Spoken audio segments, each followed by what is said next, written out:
Welcome to my madness, ladies and gentlemen. Today we're going to be taking a look at this all-new Marvel Legends Spider-Man retro card Jack-O-Lantern, which, if I'm being completely honest, I really had no intentions of picking up at first until I walked into Walmart and saw him, and seeing him in person, I said, you know what?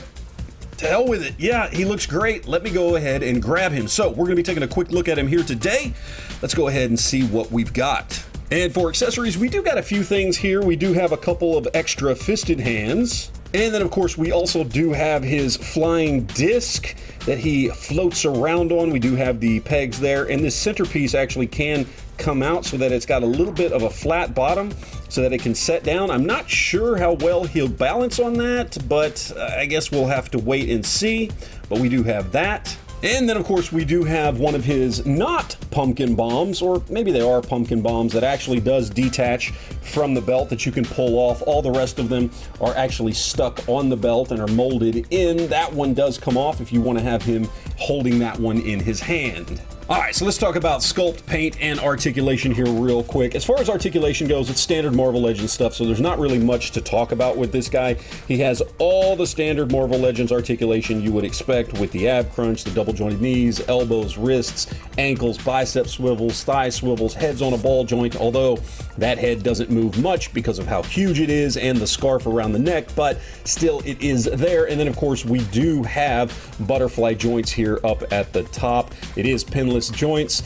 Now, as far as the sculpt goes, I think it looks really nice. Now, I don't know what they pieced this together from. I looked through my Marvel Legends collection to see if I had anything that had this chainmail torso with the butterfly joints, and I don't, so I'm left to assume this is a newly sculpted torso. The arms do look familiar. I think I've seen these on a few figures before. Same thing with the legs. The boots do look new to me as well, even though they are kind of Captain America-esque. They aren't, because they have this point down there on the bottom that other figures that I have do not have, so I'm led to believe that those are newly sculpted boots as well. The gloves, I'm not sure. Obviously, the hand sculpts are going to be redone there as well from probably 100 other figures, but all in all, the way they put this thing together with the sculpt, even though it does have some reuse there, it looks really good, and it looks perfect for the character. This is a good example of reuse being done well, especially when you have, as far as what I can tell, to be a new torso there. I think they did a great job. And of course, when it comes to sculpt, that head sculpt is absolutely fantastic. It looks absolutely wonderful. They did a great job on this, and that head sculpt also appears to be the only place on the entire figure that actually has paint on it. And damn, did they do a good job with the orange and the shading and everything in there. Now, it is layered on, so you've got the yellow paint underneath the orange painted piece that is laid on over that, and then the brown at the top for the stem, because this is originally all molded in clear plastic. But damn, the paint work and the way they layered that head sculpt together looks absolutely phenomenal. I think all in all, paint, sculpt, articulation just looks fantastic and perfect for this character. And for some comparisons here, we have him with a couple of Spider-Man figures from Marvel Legends. On the left, we've got the animated Walmart exclusive Spider-Man. On the right, we've got the Renew Your Vows Spider-Man. I think probably two of the best Marvel Legends Spider-Mans that exist. And for some villain comparisons here, we'll throw them up with Venom, Green Goblin, and another version of Green Goblin. These two Green Goblins, by the way, are actually my absolute favorite Green Goblin action figures, even though they're old school, limited articulation, a little bit goofy looking here and there, and they certainly have their issues with being older figures. I absolutely love the looks of these two versions of Green Goblin, and I thought it was appropriate since we also have another pumpkin bomb throwing flying figure here with Jack-O-Lantern. See the comparison there with these guys. All right, so we've got him up here on his flying golden disc, which does prove that if you balance him just right, he will sit on that thing just perfectly, although that's not how I'm going to display him.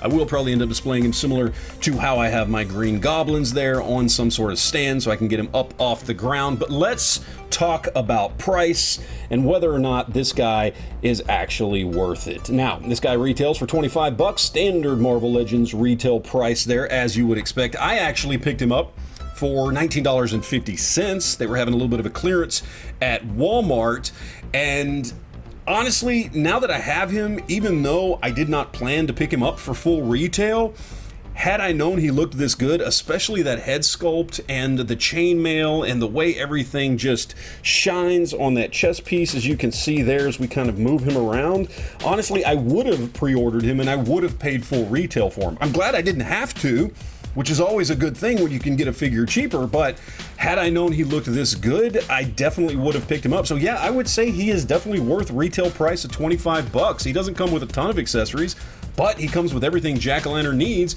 and he looks great with Spider-Man and all the other villains.